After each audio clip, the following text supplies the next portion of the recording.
What's going on, guys? Welcome back to Total War Warhammer 2, playing as Settra the Imperishable.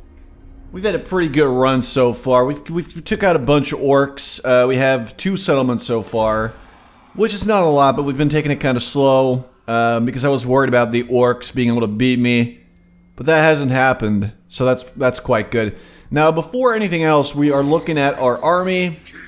Most of our stuff's in pretty good shape. Some of our infantry is a little bit low, but infantry is completely replaceable, so that really doesn't matter.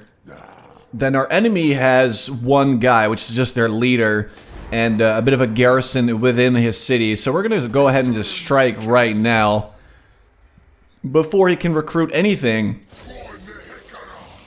I can't reach it? Wait, what? Clearly, I can reach it, but it won't let me. Alright.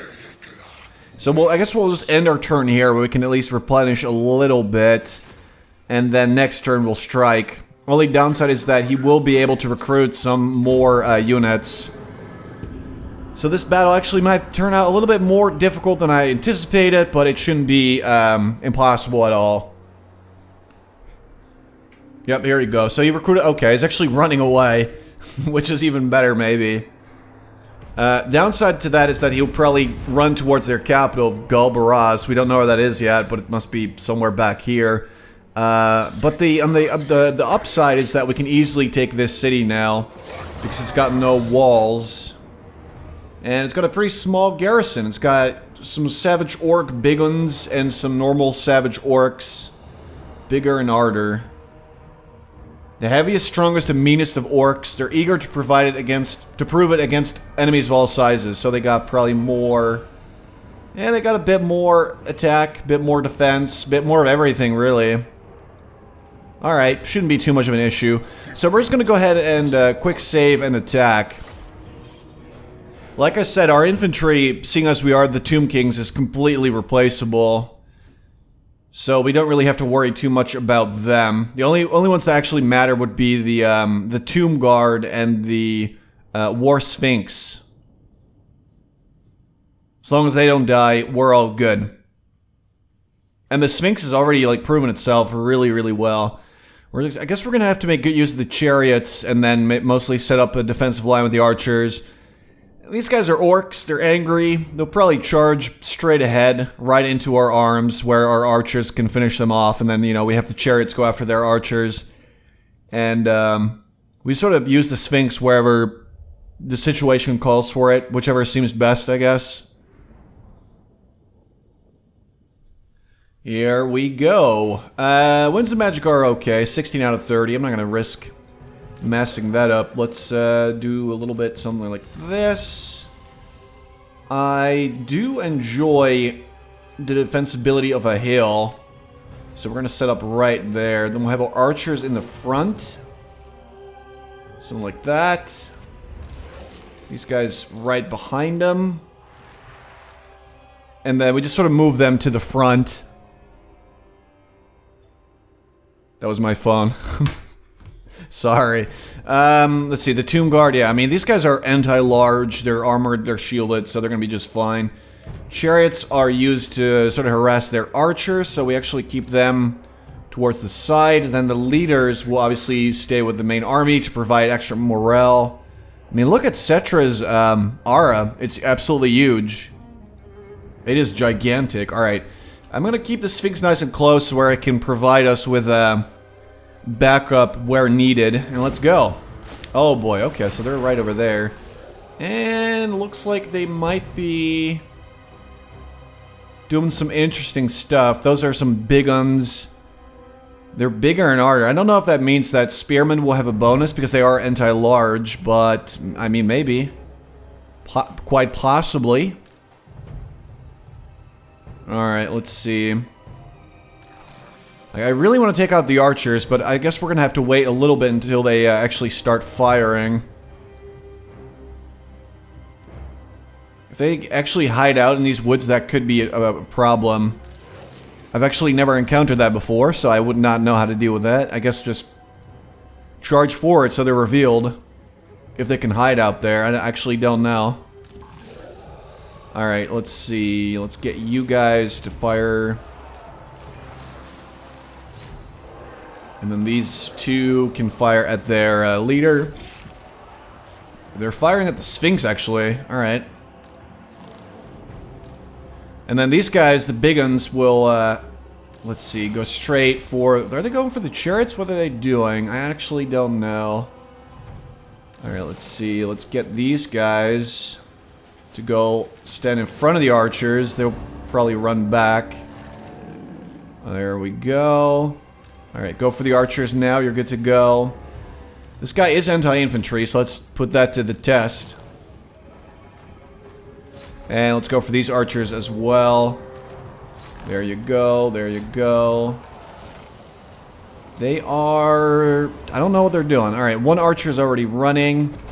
Here are the big ones. Let's see how good they actually... Okay, yep, nope. I mean, they're quite big, but they're not big enough to withstand a Sphinx. I think it's safe to say. Let's get the chariot to hit them there. Let's see, let's go around. Maybe hit them like that. Actually, these guys are really weak. Maybe just stand off to the side. You're not going to be much use. Alright, so just shoot the orcs and we'll be fine. This chariot is taking care of the archers. Combat is relatively even, but they should still win. Alright, you should run. Make sure those archers don't come back. And most of them have already given up. With the exception of their leader, Scrogga. But since this is a garrison, like, we don't really need to worry about, you know, killing everybody. Or anything quite like that. Like, it's gonna be fine. Yeah, hit them. Like, as soon as the battle's won, we can just, you know, end it, and we're gonna be just fine. The only thing remaining is these guys. Alright. Chariots will make quick work of them. I hope. That's just wishful thinking right there. Hit them, boys. And hit them hard. I mean, they're already losing morale because they're, like, split off from the rest of their army. And now they're about to get hit by a chariot. I just want to see this before we end it. Oh, look at them. Bye, archers. Oh, here's the thing. There's a few more chariots on the way. Okay, not quite as satisfying, but oh well. Still, that was a pretty good victory. We lost 84 dudes. They lost 100 more, almost. And not a single one of our regiments is actually completely dead, so... I'm gonna go ahead and say that this was a win. Yeah, so we're gonna occupy this place, which will give us a little bit of instability and some, public order penalties. Which is okay, but, you know, we're just gonna occupy it, make this our own settlement. We've achieved victory over the Greenskins multiple times, so we are now an Orc's Bane. Greenskins, like all slimy fungus, must be wiped from the boot whenever trodden upon. Found in the hands of a long-dead guardian, this sword guides its user, making them a much better fighter. Sort of striking. It's not super good, but whatever. We can use it. We have a rite unlocked now. That being the great incantation of Kassar. The god of the desert is invoked, and a mighty sandstorm blasts across the dunes to rid the land of the dead of trespassers, both living and dead. All your regions will be hit by sandstorms, causing attrition to any foreign armies. You yourself will be immune to it. You have a higher chance of ambushes being successful, and you get the ability Sandville, which will allow you, I guess, to be hidden. And you can use that when flanking, all that stuff. Alright, well, we're not going to do that, obviously, because that's super expensive. There's Galbaraz. It's got a much bigger garrison than what we've previously seen. Alright, we got some skill points for our Tomb Prince. I mean, my main thing, I guess, would be to make sure that he's good in combat. Right? I feel like, you know, giving experience to your skeleton guys kind of defeats the purpose because they're complete garbage and they're supposed to be. Because they're completely, you know, replaceable. Nobody really cares about them. Alright, so we actually have room. Not for a new army yet. That'll be... Yeah, 2 more turns. There we go. But as soon as that's done, we can raise a second army, which is going to be just great. I'm actually not going to spend any money right now. I know that we could upgrade this so we get access to archer chariots, and we can have more chariots altogether and all that, but I actually don't know yet what we're going to do in Gorgazan. It's got a mortuary house, so growth is pretty good, but that is about it. Alright, well, we definitely want to take Galbaraz as well. We just gotta make sure that we're all healed up, ready to go. Alright, we'll try to just heal up. We also have enough to awaken the flock of Joff, which is a regiment of Carians. They're armor-piercing, very fast. They can use Vanguard deployment, and they can use Death from Above, which is a nifty little ability. We could also craft a golden dagger, but I don't think that's actually worth it. I do like the flock of Joff, though. So I'm going to go ahead and awaken that. It will cost me a bit of gold and 100 canopic jars. But from now on, we can basically recruit these for free. Alright, so we actually get some money back and a bit of canopic jars for that, because that was a mission. If we kick out, let's say, this spearman, we can now recruit a regiment of renown, being the flock of Joff. It's already at rank 9, which is the highest there is. It's actually, this is very, very useful. And it is for free, which is great. You can recruit it anywhere, but you can only get one of them. And, which is, you know, another thing that is quite important to realize, is that if it dies, you need to wait a whole bunch of turns before you can get them back. So you want to be careful with them. Slightly more so than normal skeleton guys, or you have to accept that it will take you a very, very long time to recruit another flock of Joff, because you can only have one. As for the golden dagger, like, I'm not gonna make that. It's, you know, 50 canopic jars for that, when I could use it for, say, you know, this stuff. Osirian's Legion of the Netherworld. These are like special Nirkara warriors who are ethereal, which I don't know what that means. I wish I did, but I don't. So I'm probably going to save up for that, just to have more regiments of renown that we can work with. Alright, Numos.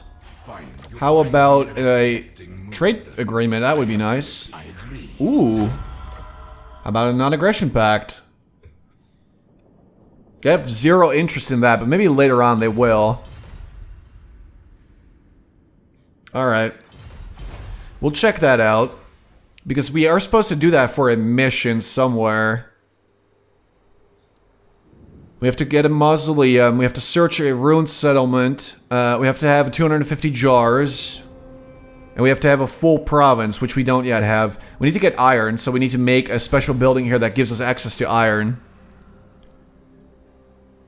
Alright, like, I'm not gonna throw away the mortuary house quite yet, but I might get rid of it later.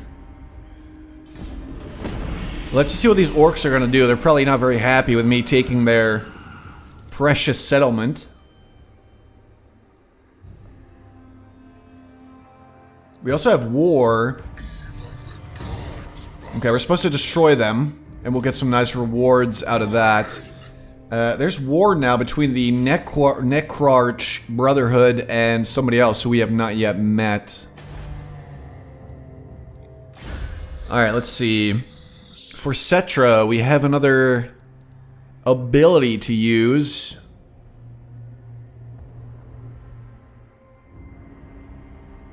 Or a point, I mean. Income from sacking settlements, less public order in local enemy province, charge bonus physical resistance. The Restless Dead. Active if casting, it will resurrect dead combatants and greatly replenish your hit points for a couple of seconds. I mean, that sounds like it could be pretty good, but we don't have a lot of spells that we can really use. Petra's Incantation of Righteous Smiting. Extra armor-piercing missile damage, extra missile damage reloads go. That's really good to give to an archer. This one will cause a bit of damage. This one will give you a bit of physical resistance. I feel like this could be good, the archer one. I'm gonna try it out. I think we should. Alright, do they have more settlements than Galbaraz. Oh, they have 2 armies that they're currently raising. And they have a sizable garrison. Okay, here's the question. If we let them, you know, raise up their army more, we're going to be in a lot of trouble. Let's check this out. Let's see what the balance of power is like right now. So it's almost equal. Here's what we're going to do. We're going to lay siege to them. We're going to start building some siege equipment, because as long as we do that, they will not be able to recruit more guys. Currently, they have the upper hand because they're behind walls. I mean, you know, it's a city, not a little outpost settlement thing. Let's see. Nekara warriors, that would be very nice. Produce salt, eh.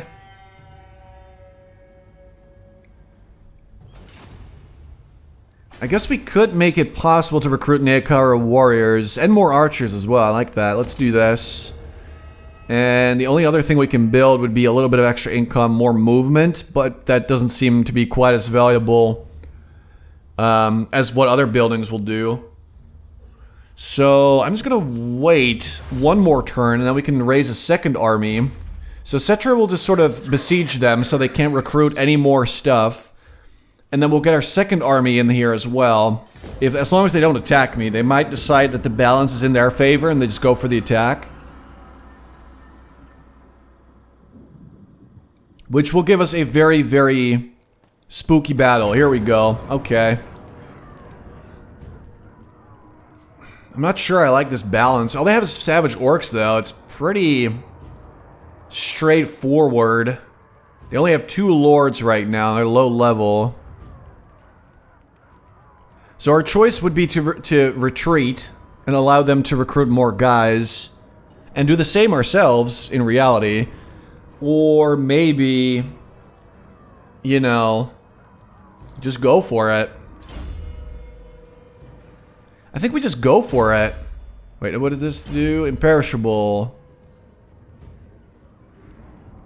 Oh, we need to have a big treasury for this. That's pretty cool. Okay. Alright, let's see how this goes. I'm a little bit hesitant to do this. This might cost us some really, really precious units. I'm talking the Tomb Guards. I'm talking possibly even the Sphinx, the Flock of Joff, you know. They got basically 3 armies. The only positive is that they have very, very few archers. But we don't really have any... Okay, I'm going to gamble for slightly more, please. Please.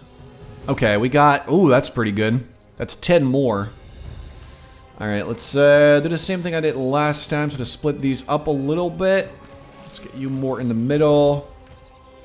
Let's see. Where are we going to go? So that's where reinforcements will show up. We're going to try to stay away from the reinforcements, maybe. So we can maybe deal with 1 army before the reinforcements actually come in. Which would be great. Now these guys have Vanguard deployment, meaning they can also be deployed outside of my own area, more in like the neutral zone. But I'm not sure I want to do that. We could, I guess we could just give it a try. See how it goes. Alright, here we go. We're going to put our... Oh, they're all the way back there. Oh my god, okay. Now that means we have a lot of time to set this up, which actually might be good. They are all the way back there. Alright, let's go over here. Because if we're up on a hill, we might be looking at slightly more favorable odds, I guess. I mean, you know, ideally we would be up on this hill, so they would have to fight uphill. But that's not going to work. They're way too close to it. They might actually go like that. I'm not really sure what their plan would be here. What is this thing? That looks like it might do something cool. But maybe it's just, you know, it's just there to make to look nice or something. I don't actually know. I'm seeing something here. Am I? Maybe. Alright, I could use the flock, I guess, to scout ahead a little bit. I'm seeing one little regiment. Okay, I think setting up here might have been a pretty good idea.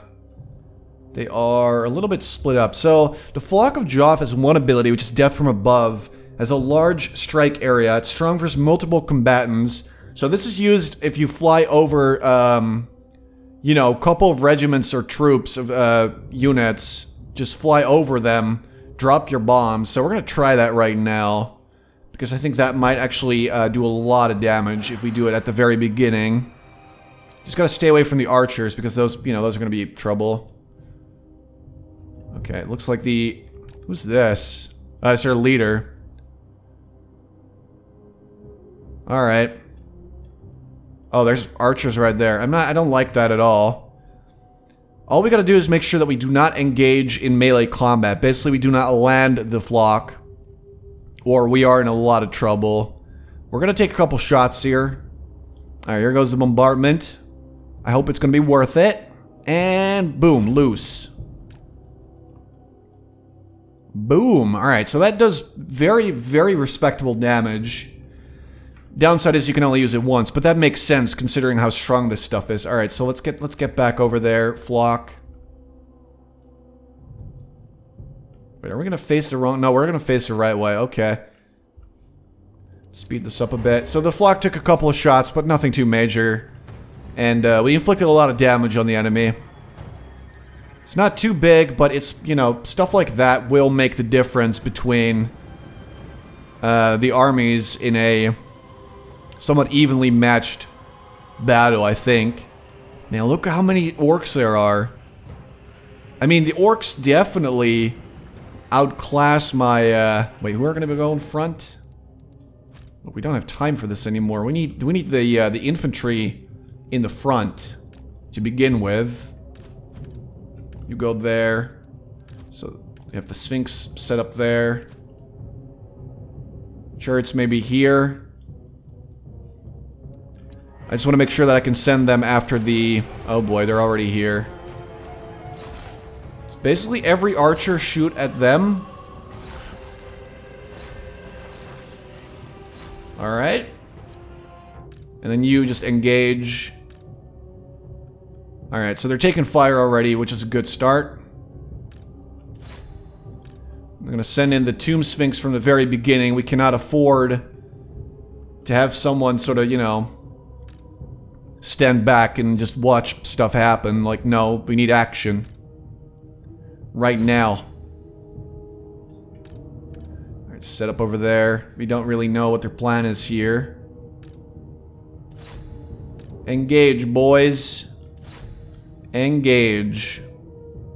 Thing is, they have so much more infantry than we do, so we got missiles, they have melee combat, so it's gonna be tricky to win this. I'm gonna take it slow from the very beginning. Like, I don't want to speed up right now to get completely overwhelmed. There you go. Don't know what the Sphinx is doing. Alright, Settra has a couple of things that we could use. Do we want to use this right now? Okay, we need to do something about their archers. And sadly, they have been quite smart and set them up in a way that they're not easily attacked. Let's get out the Tomb Prince as well. And obviously Settra himself will join in the glorious combat. You go there. The Flock of Joff is now very, very weak because, you know, their main thing, I think, is just dropping that stuff. They have some armor, but really it's not that great. Let's see how well they do if I just send them in like that. I don't think we're gonna like the results, but we'll see. Are they running? No, they're running closer. They're not running away. Orc diaper archers are going for it. Okay. This is their leader. Go after him. Settra, where are you, my dude? Okay, maybe we should have Settra do something as well. We do have our explosion, but I don't want to use that right now. Potion of toughness, don't want to use that right now either. Yeah, so the flock is, you know, there's not much happening here. Combat is even. Let's have you go over there. Basically, we've already used all of our infantry. And, they still have more to spare. which is scary. We have driven some of them off, which is good. Okay, there we go. So these archers are busy now. We're gonna try to make a run for these as well with the chariots. Where's the other chariot, actually? Here you are. Go help out. Okay, this guy's losing, which is quite bad. What does the Tomb King do? Does he have any good abilities? Curse of Joff. Enemies? Okay.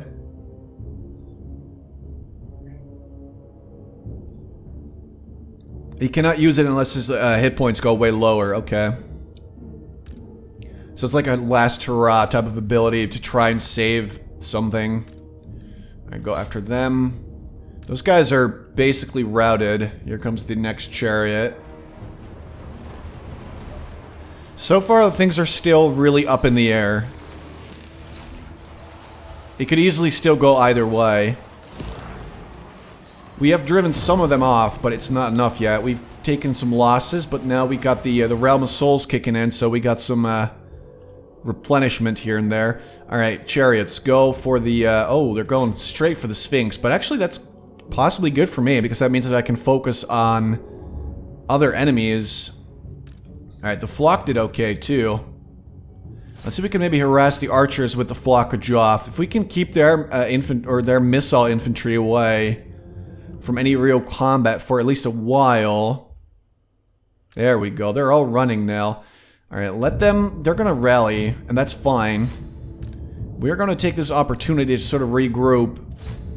And there we go. Just sort of go around, you know, put a circle around all their other remaining guys. Alright, hit those savage orcs, that's fine. Things are going our way. Definitely. Alright, shoot them.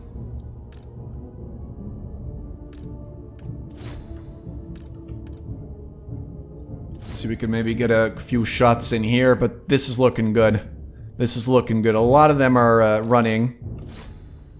Even their leader is, like, about to run. Oh, actually, it's not their leader. It's just a wizard guy. Well, Mr. Wizard guy is no longer really feeling it. Alright, just disengage. Disengage. Protect the archers here. Alright, do that. Chariots, obviously we don't want them to be sort of pinned into combat, which is not favorable. Ooh, this is their leader. If we can completely break him, that would be good, because he's about to be to rally, which is not going to be good for me. Alright, looks like they are giving up. It's mostly these archers that we want to destroy. The flock of Joff is doing their thing. They got a decent amount of kills. I think they mostly did a lot of damage with the initial bombardment, but that didn't really show up on their kill counter. Here we go, here we go. A lot of them are running, which is what I like to see. Alright, go shoot them. These guys are coming back now, which I do not approve of. Let's make sure that doesn't happen again. Just walk away. Mostly I was just taking it slow to make sure that we don't lose any particularly good units. The War Sphinx is still totally okay. Like, it took some damage, sure, but that's not that strange, is it? And it's victory. That's victory for us already. And we just fought 3 armies. We were, you know, the balance of power was very, very clear. Things were not in our favor. And suddenly, we're not looking so bad anymore. Alright, these guys, I mean, it's not like they're going to be able to catch up anyway. I wish we could have killed one of their leaders, or... you know, like a lord, like that wizard guy that we saw, but he ran away as well. They took a lot of damage, though. They took a lot of damage. Let's see if we can get a few more hits in. I'm just going to speed this up, though. Any regiments that we exhaust is going to be good for us.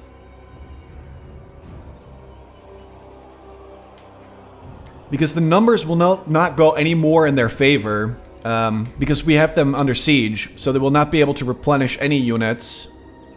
Yeah, Sphinx did a lot of damage. Even though Flock of Jav had actually pretty good amount of kills. Awesome. Ooh, the Sphinx is actually really close to being max level. Enemy Lord is dead. What? I didn't even realize that that was happening, but I approve. Obviously, I mean, that's really good. Alright, there goes the last one. It took some hits. That's alright. Decisive victory. That's what I like to see.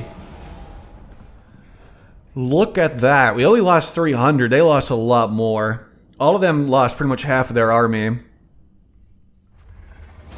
Alright, so we can death the balance on the battlefield, harvest their organs so we can bind their souls. Is that worth it? I feel like it's probably not actually worth it. Oh, we did lose one skeleton warrior's troop. We're gonna harvest their organs, get some more jars.